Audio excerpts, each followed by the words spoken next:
Bonjour, aujourd'hui je vous retrouve pour un nouveau tuto, savoir comment utiliser l'application Canplan. Donc c'est une application qui existe sur l'iOS, qui est gratuite, donc c'est assez intéressant de l'utiliser aujourd'hui.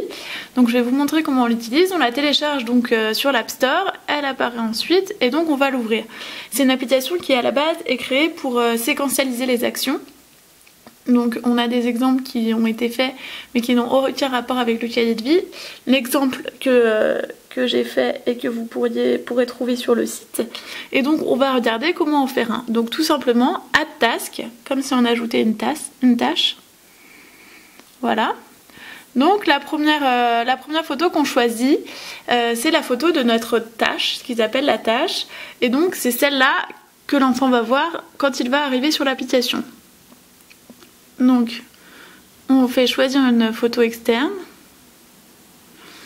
Hop, on va choisir sur la caméra une photo. Donc, je vais en prendre une autre parce que celle-là, c'est celle que j'ai utilisée. Hop, sur le cahier de vie. Et donc, on va rentrer comme nom, on peut appeler ça exemple.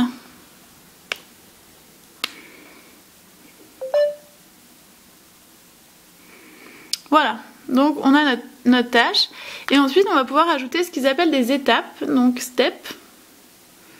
Et sur chaque étape, on pourra donc soit ajouter ici une photo ou une vidéo, ajouter un son qu'on aura enregistré et ajouter un texte qui pourra ensuite être lu par voix de synthèse, seulement il y a juste une voix de synthèse masculine. Donc tout simplement je vous montre, si on veut ajouter une photo, donc on nous propose plusieurs options, on va choisir une photo qu'on a déjà, mais on pourrait très bien en enregistrer une.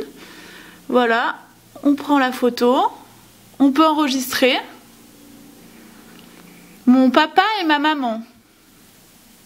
On rappuie sur audio pour l'enregistrement, donc on a bien ici mon papa et ma maman.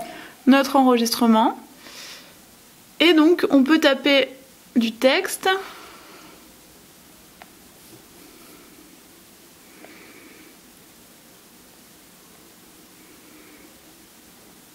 Voilà. Comme j'ai fait un enregistrement vocal, je n'aurai pas de lecture par voix de synthèse. Une fois que c'est fait, je vais juste appuyer sur Add Task et ma tâche est bien ajoutée. Hop. Je peux ajouter une tâche, on peut par exemple mettre une vidéo. Hop. Je vais mettre ma vidéo. Use.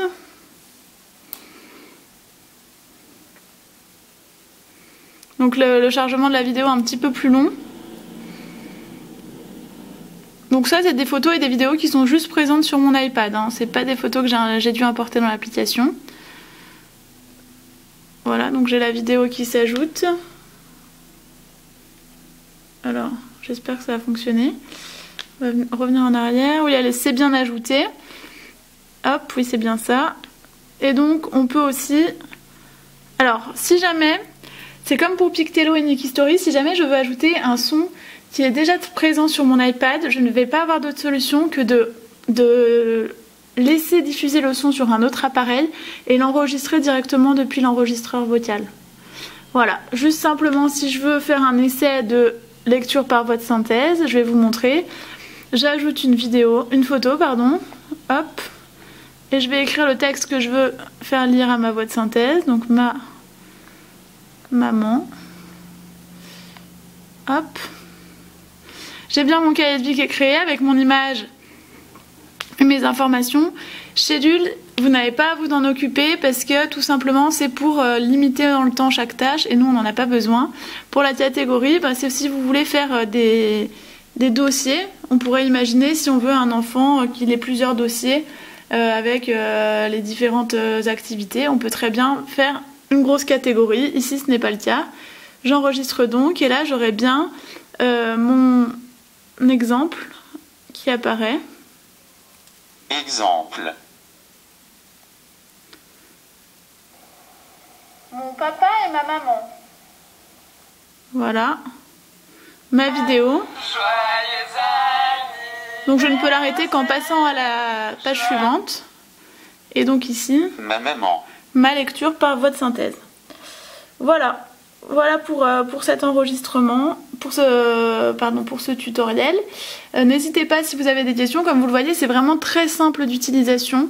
Ça demande très peu de compétences informatiques.